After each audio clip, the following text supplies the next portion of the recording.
세상 그 누구보다 훌륭한 부모님이셨던 저희 아버지에게는 아주 자랑스러운 자녀가 있었습니다. 그 자녀는 아버지의 헌신적인 사랑을 먹고 무럭무럭 자라난 외동딸인 바로 저였죠. 또한 저희 아버지께서는 그 누구보다 공명정대하고 청렴결백한 분이기도 하셨는데요. 그런 저희 아버지에게는 일생일대의 악연이 하나도 아니고 둘씩이나 있었습니다. 그 인간들은 저희 아버지의 명성을 하루아침에 추락시키고 삶의 터전마저 일순간에 빼앗아가 버렸어요. 저희 아버지께서 자신들의 생각대로 움직여주지를 않으니까 일종의 복수를 저질러 버렸거든요. 하지만 악연이란 원래 지독하리만치 끈질긴 것이며 원수는 당연하게도 외나무다리에서 만나게 되는 법이더라고요. 아버지의 헌신적인 사랑 덕분에 큰 사람으로 성장할 수 있었던 제가 아파트 경비원으로 근무하고 계시던 아버지의 퇴근길을 마중 나가던 바로 그날, 아버지께서 아파트 관리 소장에게 이루 형언할 수 없는 모욕을 당하고 있었는데요. 어쩌면 그날 그 사건은 하늘께서 저 아버지에게 마지막 반격의 기회를 만들어 주시기 위해 일부러 그런 상황을 만들어 주셨을지도 모를 터였습니다. 알고 보니 아파트 관리소장과 저희 부녀는 서로 각자 아주 깊은 악연이었는데요. 심지어 저와 아버지는 그 악연을 함께 공유하고 있는 사이이기도 했거든요. 즉 제가 아버지께서 관리소장에게 모욕을 당하고 있던 그 장면을 목격하게 됨으로써 저희 부녀가 힘을 합쳐서 과거의 악연과 지금의 악연 모두에게 반격의 철퇴를 내릴 마지막 기회를 거머쥐게 되었으니까요. 저희 부녀에게 엮여있던 문제의 그 악연들은 대체 무엇이었을까요? 저희 부녀는 그 악연들과 맞서 싸워서 승리할 수 있었을까요? 그 놀라운 진실이 담긴 이야기를 지금 바로 시작해 보겠습니다. 참으로 애석하게도 저희 어머니께서는 너무나도 일찍 세상을 떠나게 되고야 마셨습니다.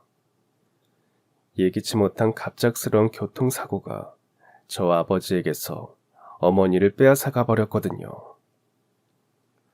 그때가 외동딸인 제 나이 딱 6살이던 무렵, 한창 엄마의 손길이 필요한 시기였던 저는 아주 깊은 무기력증에 빠져들고야 말았습니다.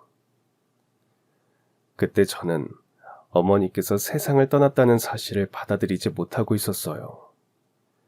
아직 집안 곳곳에는 엄마의 온기와 향기가 남아있었기에 어린 저로서는 엄마가 하늘나라로 떠났다는 어른들의 말을 도무지 믿을 수가 없었습니다. 그래서 저는 밥 먹을 때나 잠잘 때를 제외한 일상의 거의 모든 시간을 오직 그림을 그리면서 지냈어요. 어머니께서 살아계실 적에 저와 함께 그림을 그리면서 참 많은 시간을 보내주셨거든요. 그렇게 저는 온종일 그림을 그리며 다시는 돌아올 수 없는 어머니를 하염없이 기다리고 또 기다리고 있었습니다. 그랬던 저의 어린 시절의 반전의 계기가 되어준 건 뜻밖에도 바로 그 그림이었어요. 유치원에서도 온종일 그림만 그리고 있던 저를 원장 선생님께서 눈여겨보시더니만 저희 아버지에게 이런 말씀을 해주셨다고 하더라고요. 있잖아요, 아버님. 우리 예진이한테 미술 쪽에 재능이 있는 것 같아요. 예진이가 그리는 그림을 가만히 보고 있으면 유치원생의 수준을 이미 한참 뛰어넘었거든요. 잘하면서 티가 많이 났을 텐데 그동안 전혀 모르셨어요? 제가 공대생 출신이라 미술이나 예술 쪽에는 문외한이거든요. 안사람이 살아있을 적에 딸아이랑 둘이서 매일같이 그림을 그리면서 놀았던 건 저도 잘 알고 있고, 안사람이 세상을 떠난 다음엔 예진이가 엄마와의 추억을 떠올리면서 계속 그림만 그린다는 것도 아빠로서 잘 알고 있지만 미술 쪽에 재능이 있으리라고는 전혀 상상조차 못했습니다. 그러시군요. 그럼 말로만 이럴 게 아니라 예진이가 직접 그린 그림을 같이 보면서 설명을 드릴게요. 이래봬도 제가 미대생 출신이거든요. 그날 원장 선생님께서는 제가 그린 그림 여러 점을 아버지에게 보여드리며 저의 재능이 얼마나 크고 전도 유망한지 조목조목 설명을 드렸고, 아버지께서는 커다란 눈물방울을 뚝뚝 흘리며 이렇게 말씀하셨습니다. 어쩌면 우리 안사람이 세상을 떠나면서 딸아이에게 앞으로 평생 살아갈 길을 점지해 주었던 모양이로군요. 네, 분명 그랬을 거예요, 아버님. 그러니 예진이의 재능이 반드시 꽃피울 수 있도록 아버님께서 많이 도와주셔야 합니다. 예진이를 아끼는 입장에서 제가 이렇게 부탁드릴게요. 하지만 아버지께서는 선뜻 대답을 할 수가 없으셨습니다. 당시 아버지께서는 재능이 있고 아니고는 전혀 중요한 일이 아니라고 생각하셨어요. 중요한 건 외동딸인 저의 마음이었죠. 유치원 원장 선생님께서 우리 예진이를 미술 쪽으로 가르쳐보라고 하시던데 우리 딸 생각은 어떠니? 그림이 재밌어? 네, 세상에서 그림 그리는 게 제일 재밌어요. 그게 왜 그렇게 재밌는지 물어봐도 될까? 혹시 엄마와의 기억 때문에 그런 거니? 엄마 기억 때문에 그림을 재밌어 하면, 안 되는 거예요? 그렇다기보다는, 우리 예진이가 살면서 엄마와의 기억이 조금씩 옅어질 수가 있잖니. 만약 엄마 때문에 그림을 좋아하는 거라면, 엄마와의 기억이 옅어질수록 그림에 대한 흥미도 같이 떨어질지도 모르고. 그러니 솔직하게 얘기해주렴. 그냥 그림을 그리고 있으면 마음이 편해져요. 처음엔 아무것도 없었던 새하얀 도화지 위를 제가 상상하는 모양이랑 색깔들로 꽉 채워넣으면 엄청 행복하고요. 그랬구나. 그럼 앞으로 그 행복을 놓치지 말고 한평생 꼭 붙들고 살거라. 나머지 뒷바라지는 이 아빠가 전부 다 해줄게. 바로 그날부로 아버지께서는 제 꿈의 든든한 후원자가 되어주셨습니다. 물론 말처럼 쉬운 과정은 절대로 아니었어요. 남자인 아버지 혼자서 여자인 저를 키우는 것만으로도 참으로 많은 시행착오를 필요로 했던 데다가 우리나라에서 예체능 계열을 지망하는 자녀의 뒷바라지를 제대로 해주려면 정말 많은 비용이 필요하게 마련이거든요. 더군다나 저희 아버지께서는 미술 쪽의 지인도 인맥도 하나 없는 분이셨어요. 공대를 졸업한 뒤 지금껏 한평생 고등학교 과학 선생님으로 근무해 오셨으니까요. 진짜 문제는 저희 아버지께서 고등학교 과학 선생님, 그러니까 교육공무원 신분이라는 점이었어요. 애청자 여러분들께서도 잘 알고 계시겠지만 공무원이라는 직업은 어지간해서는 잘릴 일 없다는 안정성과 복지가 장점이지 다른 직업들에 비해서 월급 자체가 높은 편은 절대로 아니거든요.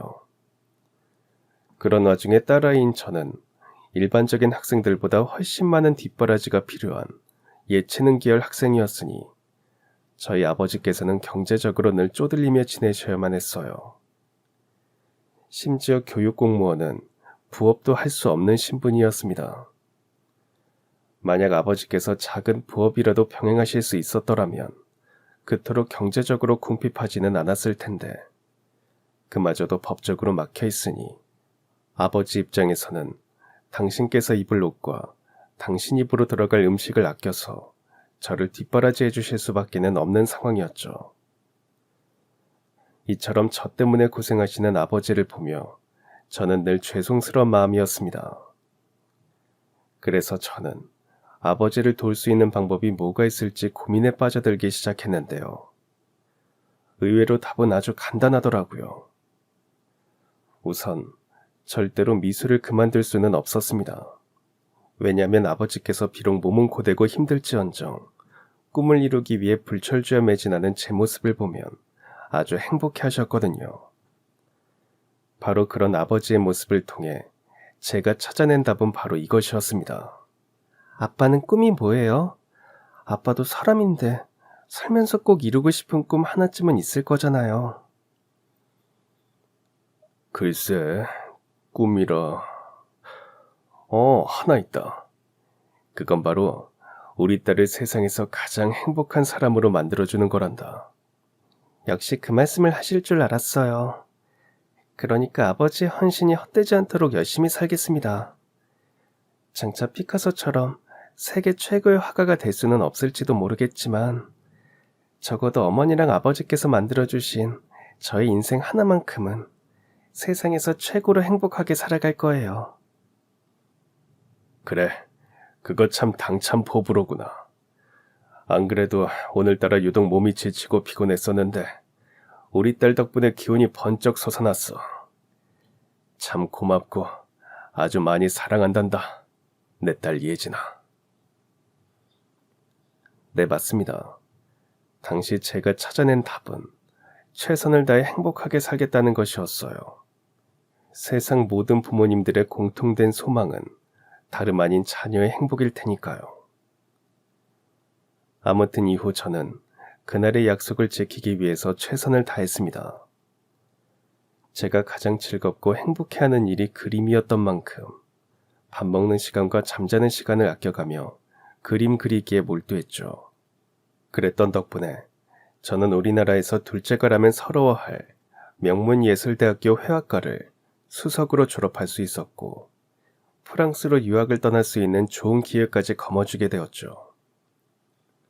온갖 우여곡절을 다 이겨낸 끝에 마침내 딸 자식을 유학까지 보내게 된 아버지는 공항 출국장 앞에서 저를 꼭 끌어안고 뜨거운 눈물을 흘리셨습니다. 저 또한 그런 아버지를 꼭 끌어안고 이렇게 말씀드렸어요. 너무 걱정하지 마세요. 별탈 없이 열심히 공부해서 꼭 훌륭한 사람이 되어 돌아올게요. 혼자 계신다고 맨날 라면만 끓여 드시지 마시고요. 아버지가 건강하게 잘 계셔야 제가 효도도 해드릴 수 있잖아요. 그래, 아빠도 건강하게 잘 기다리고 있을 테니까 아무 걱정 말고 부디 잘 다녀오려무나. 얼른 출발하렴. 비행기 시간 다 됐다. 그렇게 저희 부녀는 뜨거운 눈물로써 석별의 인사를 나누었고 마침내 저는 오매불망 꿈에 그리던 프랑스행 비행기에 몸을 싣게 되었는데요. 잘 기다리고 있겠다는 약속과는 다르게 제가 프랑스에 지내는 동안 아버지께서 아주 큰 병고를 겪게 되셨다고 해요. 그 모든 병고는 고등학교 과학교사인 저희 아버지께서 교내 교무주임 자리를 맡게 되면서부터 시작되었습니다.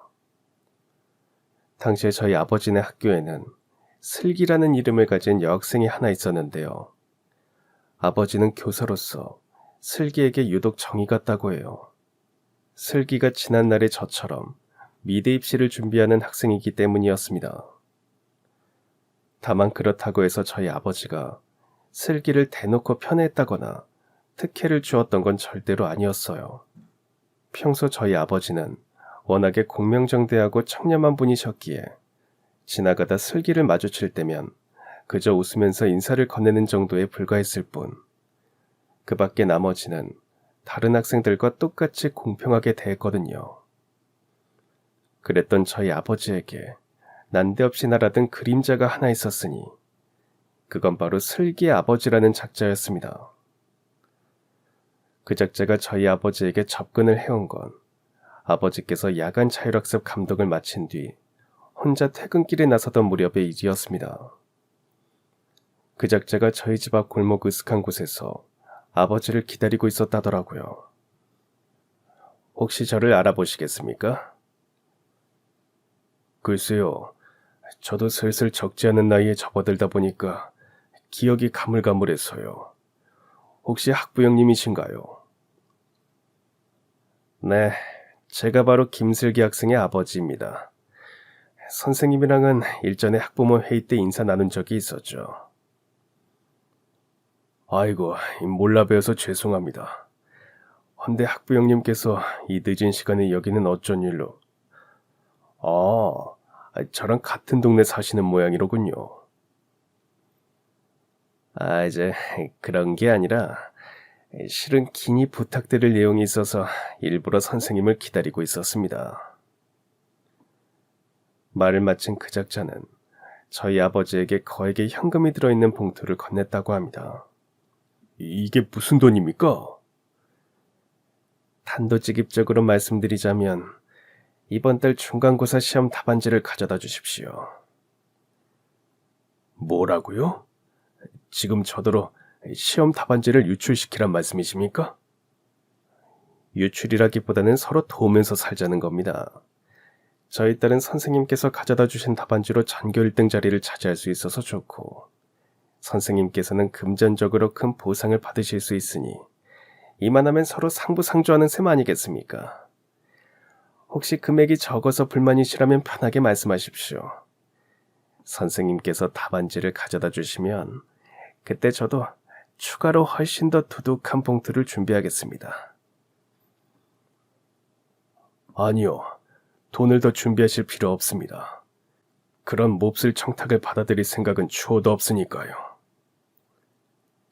그럼 설마 이대로 거절하겠다는 말씀이십니까? 당연하죠. 경찰 부르기 전에 썩 물러가십시오. 그러지 말고 똑같은 아버지 입장에서 다시 한 번만 생각해 주시죠. 저는 말입니다. 우리 딸을 모든 면에서 완벽한 아이로 만들어주고 싶어요. 그림도 최고로 잘 그리고 성적도 최고로 잘 받아오는 완벽한 학생 말이죠.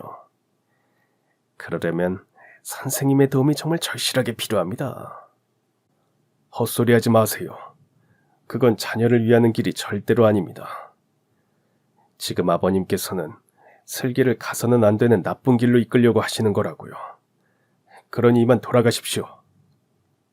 그날 아버지께서는 그 작자에게 돈 봉투를 돌려주며 매몰차게 집으로 들어가 버렸다고 하는데요. 그렇게 집으로 들어가는 아버지를 향해 그 작자가 아주 묘한 말을 한마디 던졌다더라고요. 선생님께서 거절을 하셨으니 저도 어쩔 수 없게 되었네요. 딸아이의 학교 생활을 지키기 위해서라도 입막음을 할 수밖에 없습니다. 당시 저희 아버지께서는 그 입막음을 하겠다는 말이 아주 섬뜩하게 느껴졌다고 합니다. 필시 무언가 해코지를 할 생각임이 너무나도 분명했거든요. 더욱이 그 작자를 그냥 내버려두면 다른 교사에게 중간고사 답안지를 가져다 달라는 청탁을 할 것이 뻔한 상황이었어요. 이 아버지는 즉시 경찰에 신고를 하려고 했지만 끝내 그러지 못하셨습니다. 막상 신고를 하려다 보니까 공교롭게도 아무런 증거가 없었거든요. 너무나도 갑작스런 상황이라서 음성녹음 같은 걸 전혀 해놓지 못하셨으니까요. 그러는 사이 슬기네 아버지, 아니 그 몹쓸 작자가 기어코 사다를 내버리고 말았습니다. 자신의 악행에 대한 입막음을 하기 위해 저희 아버지에게 누명을 씌워버린 것이었습니다. 갑자기 그게 무슨 말씀이십니까, 교장 선생님? 학부형님께서 학교 쪽에 정식으로 민원을 넣으셨어.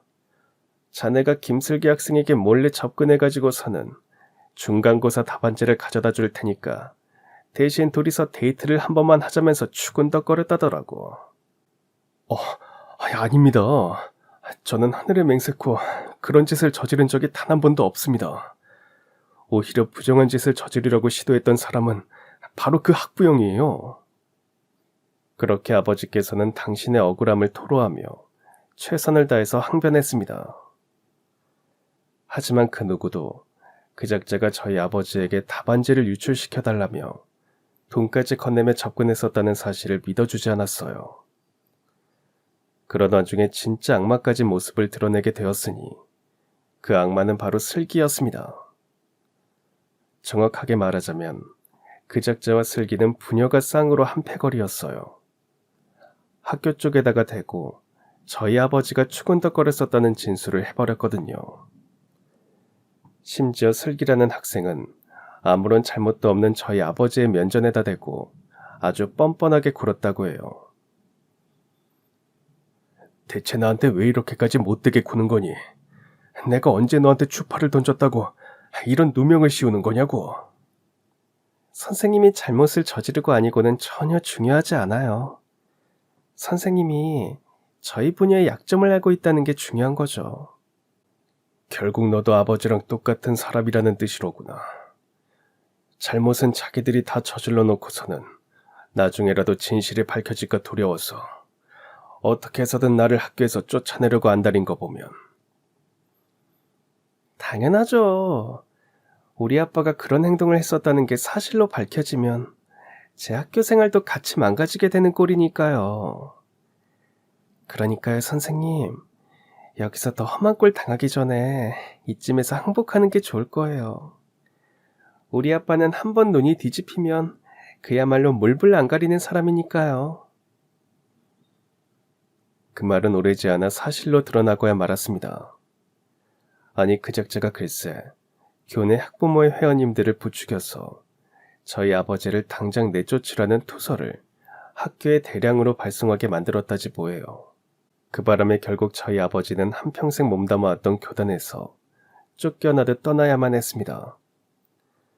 그동안 공명정대하고 청렴결백한 교사로서 쌓아올린 모든 명예를 박탈당한 채 마치 추락하듯 말이죠. 아버지께서 그런 고초를 겪으시는 동안 딸 자식인 저는 대체 뭘 하고 있었느냐고요. 물론 저 또한 생각 같아서는 그 작자의 머리채라도 싹 다 뽑아버리고 싶은 심정이었어요. 만약 그때 제가 아버지 곁에 있었더라면 분명 두 팔 걷어붙이고 함께 싸웠을 겁니다. 제 인생 모두를 다 바쳐서라도 말이죠. 하지만 당시 저는 여전히 이역만리 타국인 프랑스에서 지내고 있는 상황이었어요. 심지어 그때 저는 졸업 전시회를 앞두고 있는 상황이기도 했었기에 당장 귀국해서 아버지와 함께 싸워드릴 수 있는 처지도 절대로 아니었어요. 제가 당장 귀국을 해버리면 졸업 전시회가 취소가 되어버릴 텐데 그렇게 될 경우 저와 함께 공동으로 졸업 전시회를 준비하던 친구들이 큰 피해를 입게 되어버리는 상황이었습니다. 각종 위약금 또한 어마어마하게 물어줘야 하는 상황이었고요. 그러는 바람에 저는 이래저래 속만 펄펄 끓일 수밖에는 없었죠.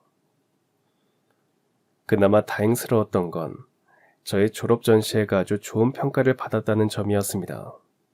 덕분에 순조롭게 졸업장을 딴 저는 아버지가 계시는 고국으로 즉시 귀국을 했는데요.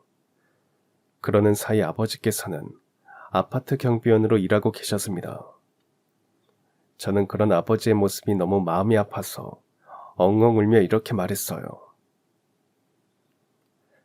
잘 기다리기로 계시기로 저랑 약속하셨잖아요.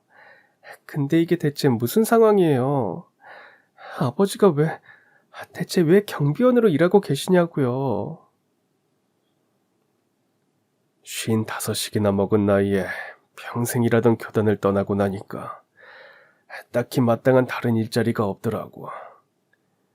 원래 아빠 나이에 새 직장을 구하게 된 사람들 처지는 서로 다 엇비슷한 법이란다. 그럼 차라리 연금 받으면서 편하게 쉬시지 그러셨어요. 이미 연금 받아서 생활비로 쓰고 있어. 그치만 우리 딸 뒷벌하지 하느라 생긴 빚까지 연금으로 해결되는 건 아니잖니. 그래서 어쩔 수 없이 빚을 다 갚을 때까지만 일하자는 생각으로 버티고 있는 게야. 네, 맞습니다. 당시 저희 아버지 앞으로는 적지 않은 빚이 쌓여있던 상황이었습니다. 부업조차 허락되지 않는 교사 월급 하나만으로 딸 자식의 예체능 뒷바라지를 해주려다 보니 어쩔 수 없이 빚을 내셔야만 했었거든요. 심지어 알고 보니 저희 프랑스 유학비 또한 아버지께서 크게 대출을 받으셔서 그 돈으로 유학비를 보태주셨던 것이더라고요. 아버지께서 굳이 아파트 경비원으로 근무하고 계셨던 이유가 바로 그 때문이었습니다. 저를 키우느라 생긴 빚을 갚기 위해서였죠. 이처럼 당시 저희 아버지께서 처해 있던 상황은 정말이지 너무나도 가혹한 것이었지만 참 다행스럽게도 아버지의 곁에는 장성한 외동딸인 제가 있었습니다. 제가 유학 다 마치고 완전히 귀국했으니까 이제 아무 걱정 마세요. 아버지, 저 때문에 생긴 빚이니까 제가 같이 갚을게요. 너 때문이라고 생각하지 말려무나. 아빠는 그저 애비로서 당연히 해야 하는 일을 했을 뿐이고 그 과정에서 생긴 빚 또한 당연히 이 애비가 짊어져야 하는 문제에 불과하니까. 네, 알아요. 하지만 저도 딸 자식으로서 당연히 해야 하는 효도를 해드리려는 것뿐이에요. 가족으로서 당연히 함께 짊어져야 하는 짐을 아버지랑 같이 나누려는 것뿐이고요. 유학 마치고 돌아오면서 이미 일자리까지 다 알아봐두고 귀국했으니까 이제 우리 부녀가 힘을 합쳐서 함께 위기를 극복해 나가자고요. 당시에 저는 그렇게 해서라도 아버지의 은혜를 갚아드리고 싶었습니다. 더욱이 아버지께서 누명을 쓴 채로 교단을 떠나게 되시는 동안 곁을 지켜드리지 못했던 불효 또한 갚아드리고 싶었어요. 때마침 저는 바로 이튿날부터 출근이 예정되어 있던 상황이었습니다. 프랑스에서 귀국을 하던 무렵에 이미 취업 자리가 결정이 되어 있었거든요. 이에 저는 바로 이튿날부터 성실하게 출근해서 일하기 시작했고, 작고 빠듯한 월급을 아끼고 또 아껴서 아버지와 함께 빚을 갚아 나가기 시작했어요. 가만히 계산을 해보니 저희 부녀가 꾸준히 함께 빚을 갚는다면 약 4년쯤 지나서 모든 부채를 상환할 수 있겠더라고요. 저와 아버지는 바로 그 4년을 목표로 서로 의기투합해서 참으로 억척스러운 삶을 이어갔습니다. 그리고 마침내 저는 아주 기쁜 수확을 하나 거두게 되었습니다. 목표로 삼았던 4년을 목전에 두고 있을 무렵 드디어 제가 이 세상에 아주 단단히 자리를 잡게 되었거든요. 덕분에 제가 이전보다 훨씬 높은 급여를 받게 되면서 비청산의 그날은 몇 달 정도 가깝게 앞당겨졌는데요. 그러던 어느 날 마침 일이 일찍 끝났던 저는 아버지께서 근무하고 계시는 아파트로 퇴근길 마중을 나갔습니다.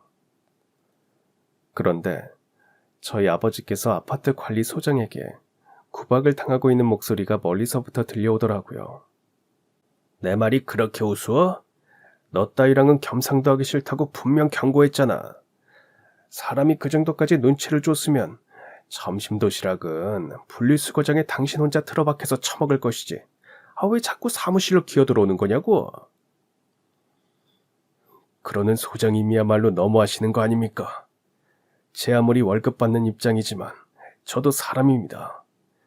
사람을 사람답게 대하지는 못할 망정 분리수거장에서 밥을 먹으라는 게 말이나 되느냐고요. 내가 괜히 그런 말을 했겠어? 그쪽을 사람 취급도 안 하니까 이러는 거잖아. 인간 같지도 않은 그쪽이랑은 겸상할 생각도 없고 같은 사무실에 앉아있을 생각도 없으니까 앞으로 점심은 분리수거장에서 먹도록 하고 쉬는 시간도 분리수거장에서 박스 깔고 앉아서 쉬도록 해. 오히려 그게 그쪽한테 어울려. 관리소장의 망발은 거기서 끝이 아니었습니다. 저희 아버지가 말이 너무 심하다며 반발을 하자 관리소장이 상하관계를 제대로 알려주겠답시고 저희 아버지에게 이런 말도 안 되는 지시를 내리더라고요. 마침 청소 시간이지? 너 따위한테는 빗자루도 아까우니까 손으로 직접 쓰레기를 줍도록 해. 그쪽 손이나 쓰레기나 더럽기는 매한가지니까 너무 억울하게 생각할 것도 없고. 아유, 뭘 그렇게 멀뚱멀뚱 쳐다보고만 서 있어. 상급자가 명령을 했으면 당장 행동으로 옮겨야지. 설마니 명령에 불복종한 죄로 해고라도 당하고 싶은 거야? 심지어 관리소장은 손으로 쓰레기를 줍는 김에 손으로 직접 닦으라면서 바닥에 침을 퇴하고 뱉어버리기까지 했습니다. 이에 저희 아버지께서는 치를 떠는 심정으로 맨손으로 쓰레기를 줍기 시작하셨는데요. 차마 침까지는 손으로 닦을 수 없으셨던 모양인지 한참 머뭇거리던 아버지께서 결국 멀리서 얼어붙은 채로 서 있던 저를 발견하게 되고야 말았어요. 저와 눈이 마주친 아버지께서 결국 힘없이 고개를 떨구시던 바로 그 순간 정신이 번쩍 든 저는 아버지 옆에 서 있던 관리소장의 뒷모습을 향해 뚜벅뚜벅 다가가기 시작했어요. 그 몹쓸 관리소장의 뒤통수라도 한 대 후려쳐야 직성이 풀릴 것만 같았거든요. 하지만 그날 제가 관리소장의 뒤통수를 후려치는 상황은 발생하지 않았어요. 문득 제가 있는 쪽을 돌아본 관리소장이 제 얼굴을 알아보기가 무섭게 마치 소변이라도 지를 듯이 사지를 벌벌 떨기 시작했고 저는 그런 관리소장의 모습을 향해 회심의 미소를 지었습니다. 알고 보니 저와 관리소장은 이미 일면식이 있는 사이였으니까요. 아무튼 그날 관리소장은 사지를 덜덜 떨면서 저에게 이렇게 말했습니다. 아니, 여기는 어쩐 일이십니까, 교수님? 오늘은 강의가 일찍 끝나는 날이어서요. 근데 학부형님께서는 대체 무슨 만행을 벌이고 계셨던 겁니까? 따님께서도 아버지가 이런 사람이라는 걸 알고 있는지 모르겠네요. 네, 맞습니다. 당시 저는 어느 예술대학교 회화과 전공 교수로 근무하고 있었어요. 제가 프랑스 유학을 마치고 귀국한 직후 출근하기 시작한 자리가 대학교 시간 강사 자리였고, 얼마 전 제대로 자리를 잡았다고 말씀드렸던 일이 바로 회화과 전공 교수가 된 것이었습니다. 또한 이쯤 되면 다들 눈치채셨겠지만 그 관리소장의 외동딸이 다름 아닌 제가 지도하는 학생들 중 하나였어요. 즉 그 몹쓸 관리소장은 자신이 추태를 부리는 모습을 딸아이의 담당 교수님인 저에게 고스란히 들켜버린 꼴이었죠. 하물며 그날의 추태는 관리소장에게 너무나도 불리한 것이었습니다. 다시 묻겠습니다. 학부형님께서는 저희 아버지에게 대체 무슨 만행을 벌이고 계셨던 거냐고요? 대답하세요.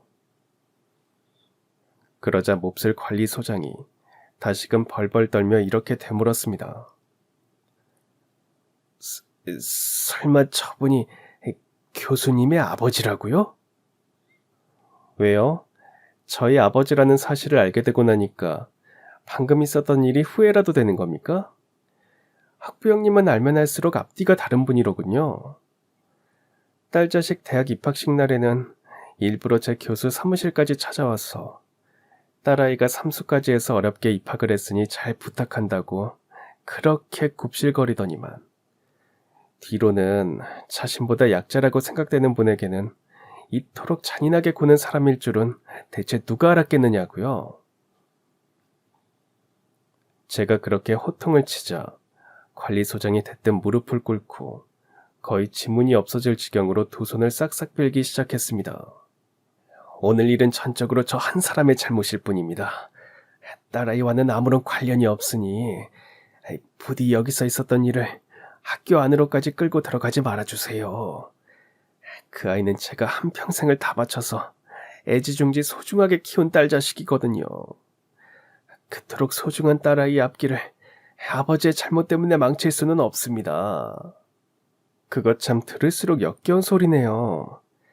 남의 집 부모님한테는 이런 모욕을 줘놓고 자신의 가족은 소중하니까 지켜달라고요? 나 참 기가 막혀서 정말. 일단 알겠습니다.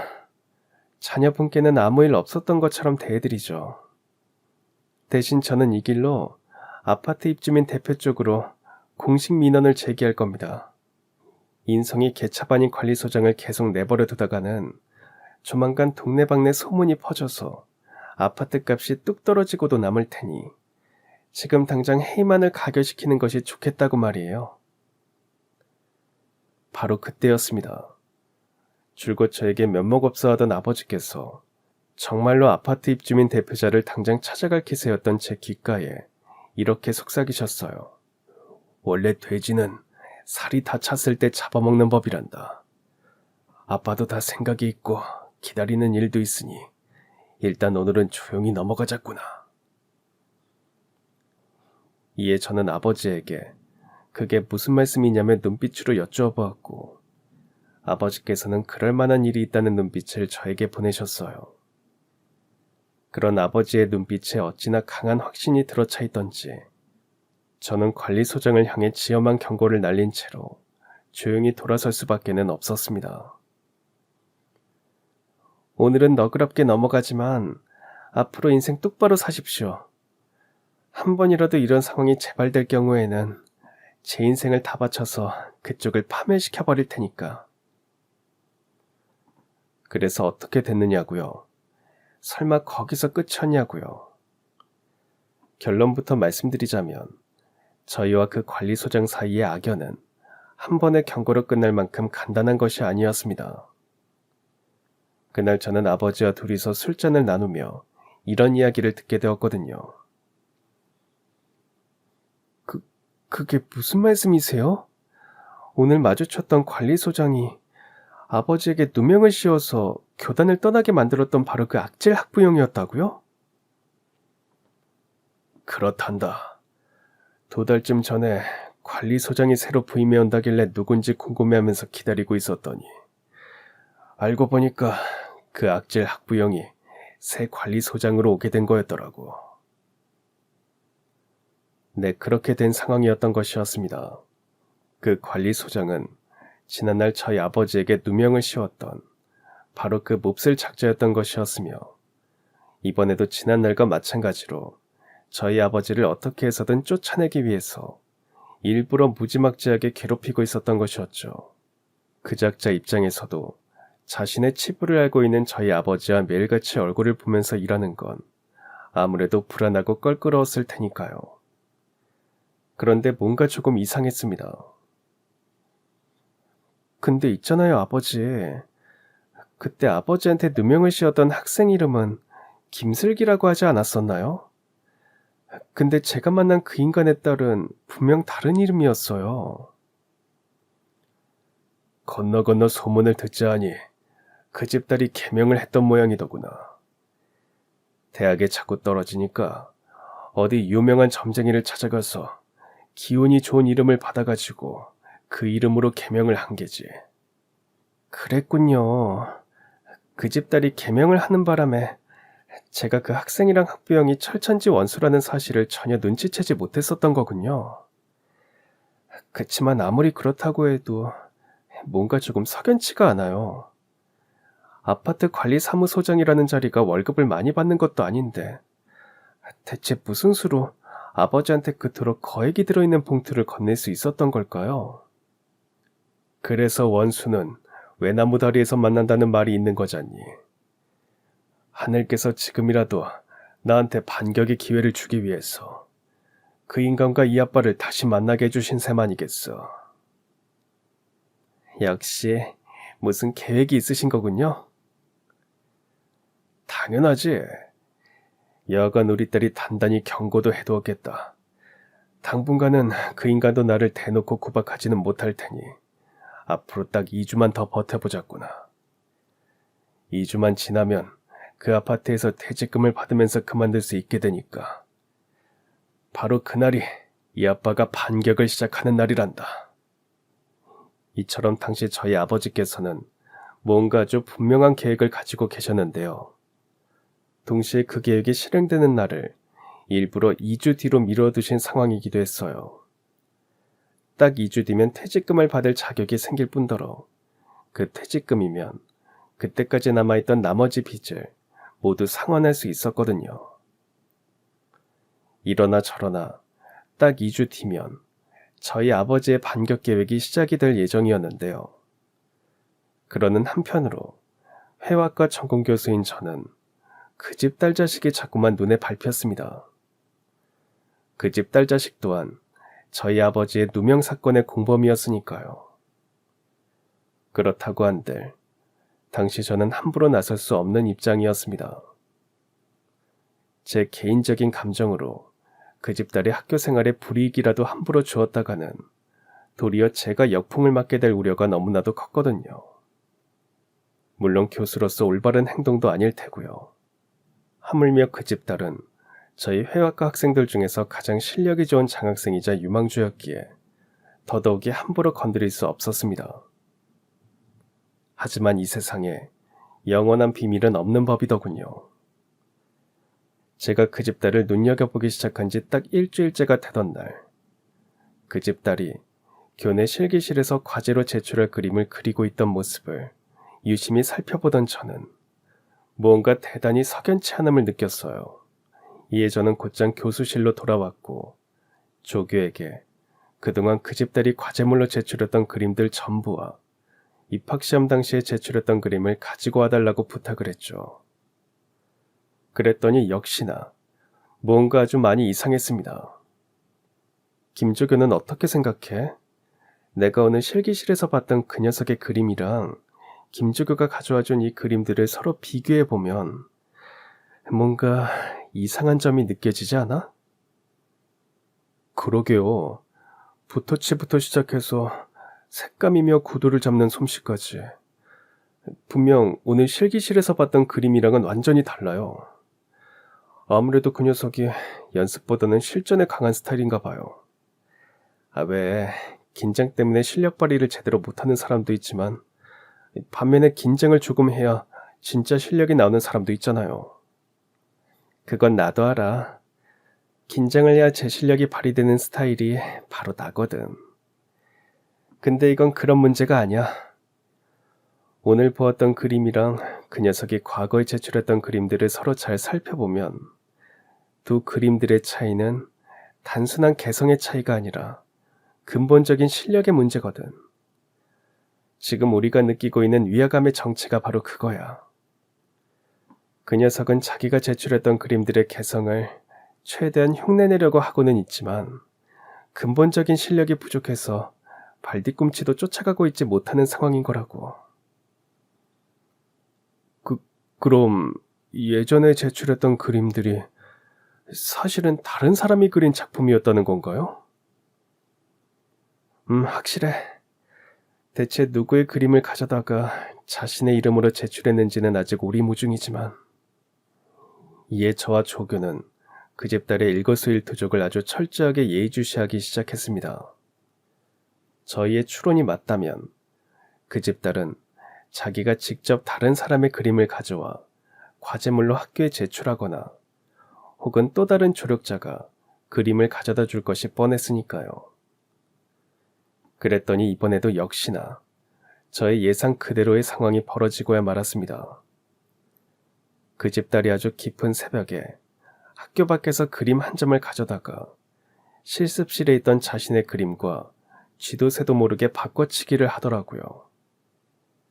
더욱이 놀라웠던 건 그 집 딸에게 그림을 가져다 준 사람이 다름 아닌 저희 학과 교직원 중 하나였다는 점이었습니다. 이로써 결정적인 정황을 포착한 저는 곧장 교내 법무팀장을 대동해서 문제의 그 교직원을 은밀히 소환해서 추궁을 하기 시작했어요. 법무팀장께서 이미 설명을 해주셨다시피 그 학생이 타인의 그림을 제출해서 좋은 성적을 받았고 이를 통해 그동안 장학금까지 수령해왔다면 법적 처벌이 충분히 가능한 사안입니다. 그러니 판단 잘하셔야 할 거예요. 끝까지 입을 꼭 다물면 공범이 되겠지만 진실을 밝힐 경우 선처를 받아서 형량이 조금은 줄어들 수 있을 테니까요. 그러자 사색이 된 교직원이 그동안의 모든 진실을 고백하기 시작했습니다. 그게 실은 그 학생네 아버지가 지시한 일입니다. 자기 딸이 그림에 워낙에 재주가 없다면서 아스퍼거 증후군이 있는 사람한테서 그림을 가져다가 바꿔치기를 해달라고 부탁을 했거든요. 여기서 아스퍼거 증후군에 대해서 잠시 설명을 드리자면 아스퍼거 증후군은 자폐의 일종으로서 특정한 분야에 엄청난 천재성을 보이는 경우가 종종 있습니다. 즉 그 집 딸과 아버지는 그림에 천부적인 재능을 가지고 있는 아스퍼거 증후군 환자의 그림을 가져다가 그 집 딸의 작품으로 학교에 제출함으로써 그동안 장학금 혜택을 누리고 있었던 거죠. 심지어 그런 악행은 하루 이틀 일이 아니었습니다. 그런 일이 대체 언제부터 시작이 되었던 거죠? 그 학생이 저희 학교에 입학시험을 보던 바로 그날부터 시작이 되었습니다. 저는 정말 시킨 대로 한 죄밖에는 없어요. 대체 누가 무슨 일을 어떻게 지시했다는 건데요? 지금은 저희 학교를 떠난 전임 교수님께서 저를 조용히 불러다가 아주 뛰어난 솜씨의 그림 한 점을 건네주시면서 그 학생이 제출한 입시 작품과 조용히 바꿔치기 하라는 지시를 내리셨어요. 그때 저는 교수님한테 밉보이면 앞으로 인생이 어떻게 꼬여버릴지 몰라서 울며 겨자 먹는 심정으로 시키는 대로 할 수밖에 없었고요. 그렇게 코가 깨어버리게 된 거군요. 네, 전임 교수님께서 학교를 떠나게 되니까 그 학생네 아버지가 저한테 노골적으로 접근을 하더라고요. 과거 입시 비리가 세상에 알려지면 저 또한 패가망신을 면하게 되지 못할 테니까 그럴 바에야 차라리 계속해서 자기 딸 자식의 은밀한 주력제가 되어보라고. 그렇게 해준다면야 봉투는 얼마든지 챙겨줄 수 있다고. 그런 이야기를 들으며 저는 속으로 아버지께서 과거에 겪으셨던 사건을 떠올렸습니다. 그 몹쓸 작제의 수법은 저희 아버지에게 접근했던 때나 그 교직원에게 접근을 했던 때나 결국에는 마찬가지더라고요. 그 작자가 내민 추악한 손길을 단번에 거절했던 저희 아버지께서 대단한 분이셨던 거고요. 물론 그렇다고 한들 그 몹쓸 작자에게 굴복해버린 교직원의 잘못이 줄어드는 건 절대로 아니지만요. 아무튼 이로써 그 집 딸과 관련된 모든 부정행위가 마침내 세상에 드러나게 되었습니다. 하지만 그런 와중에도 저는 그 몹쓸 작자가 대체 어디서 돈이 그렇게 자꾸 샘솟아서 사방에 뇌물을 뿌리고 다니는지가 궁금했었어요. 그런 질문에 대한 답은 아주 뜻밖의 곳에서 찾을 수 있었습니다.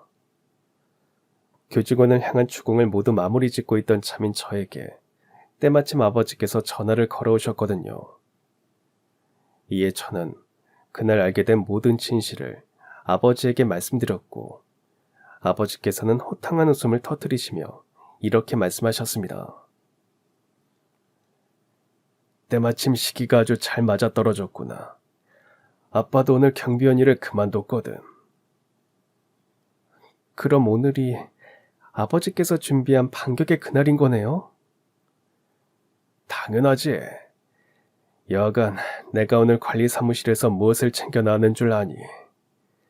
둘 중 하나는 지금 1년 동안 근무한 퇴직금이고 다른 하나는 이중장부야.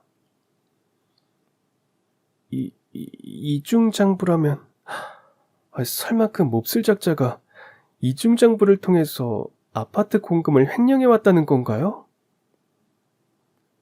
어디 아파트 공금만 빼돌렸겠니?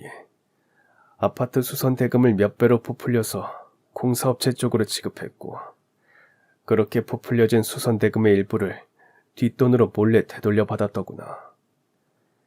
비록 이중장부를 아주 꼼꼼하게 만들어 두긴 했지만 귀신을 속일 수는 없는 법이거든. 아빠가 하고 많은 학과 중에 왜 굳이 공과대학에 입학을 했었겠니? 우리 딸에게 그림에 재능이 있었다면 아빠는 수학에 탁월한 재주가 있어서 공대 입학했던 거야. 네, 맞습니다. 저희 아버지께서는 비록 생계를 위해 과학 선생님이 되는 길을 선택하셨지만 원래는 수학과 계산에 아주 특출난 재주가 있는 분이셨어요. 그랬던 덕분에 아버지께서는 그 몹쓸 관리소장이 일하는 모습을 곁에서 몰래 지켜보며 속으로 확신을 하셨다고 합니다. 저 몹쓸 인간이 이중장부와 숫자 노름을 통해서 아파트 공금을 어마어마하게 빼돌리고 있구나 하는 확신 말이죠. 그래서 저희 아버지께서는 퇴직금을 받을 수 있는 근무일수도 채울 겸 몹쓸 관리소장의 이중장부를 호시탐탐 노리기도 할 겸 일부러 그 지옥한 모욕을 견디셨던 것이었어요. 퇴직금을 받으며 그것을 떠나는 한편으로 문제의 그 이중장부를 가지고 나오기 위해 속으로 칼을 가셨던 거죠. 그런 아버지의 활약 덕분에 저희 학교 측에서도 그 몹쓸 작자가 그 큰돈이 대체 자꾸 어디서 샘솟아서 사방에 뇌물을 뿌리고 다녔는지에 대해서도 명명백백하게 확인할 수가 있었습니다. 그 몹쓸 작자는 이런저런 곳들의 관리소장으로 일하는 내내 똑같은 수법과 이중장부를 통해 거액의 횡령을 저질러 왔고 그 돈으로 사방에 뇌물을 뿌리고 다닐 수가 있었던 거죠. 물론 그러한 악행에 대한 결말은 아주 지극히 당연한 것이었습니다. 그 집 딸은 입시 비리와 장학금 부정 수령 혐의로 형사처벌을 받게 되었고 그 몹쓸 작자 또한 한평생 여기저기서 저질러왔던 각종 횡령과 뇌물 공여 혐의가 모두 인정되어서 아주 큰 실형을 선고받았거든요. 그동안 빼돌린 금액 전액에 대한 환수 명령이 내려진 건 당연한 일이었고요. 물론 그 몹쓸 인간들의 조력자로 활동했던 저희 학과 교직원 및 전임교수 또한 나란히 쇠고랑을 찼습니다. 다만 문제의 그 교직원은 법정에서 모든 진실을 명명백백하게 증언해 주었고 증거 또한 자발적으로 제출한 점이 참작되어서 집행유예 판결을 받아서 풀려났죠. 하지만 그러거나 말거나 이미 인생이 송두리째 파국을 맞이하게 된 꼴이니 그것만으로도 이미 크나큰 벌을 받게 된 셈이었겠죠. 입시 비리와 성적 조작에 참여한 인간을 어느 학교가 다시 받아주겠느냐고요. 아무튼 이로써 저와 아버지는 그 몹쓸 집안과의 길고 긴 싸움에서 완벽한 승리를 거두게 되었습니다. 그 집 부녀가 쌍으로 포승줄에 묶인 채로 교도소행 직행버스에 오르는 꼬라지를 직접 지켜보며 그동안 쌓였던 모든 체증을 먼 하늘로 훌훌 날려버렸거든요. 다만 저는 그러한 승리가 더더욱이 뜻깊은 것이 되려면 앞으로 일이 훨씬 더 중요하다고 생각합니다. 외동딸인 제가 청렴결백한 교육자셨던 아버지의 뜻을 이어받아서 모범적인 교수가 되어야지만이 저희 부녀의 진정한 승리가 이루어지는 것일 테니까요. 제가 애청자 여러분들께 이렇게 사연을 보내게 된 이유 또한 바로 그것입니다. 수많은 애청자 여러분들께 약속을 드리고 싶었거든요. 아버지처럼 훌륭한 교육자가 되겠노라고 말이죠. 만약 제가 조금이라도 엇나간다면 애청자 여러분들께서 크게 꾸짖어 주시기를 부탁드리며 제 사연은 여기까지입니다. 긴 이야기 들어주셔서 감사합니다. 그럼 지금까지 사연 들어주셔서 감사합니다. 사연이 재밌으셨다면 구독과 좋아요 부탁드려요. 감사합니다. 안녕히 계세요.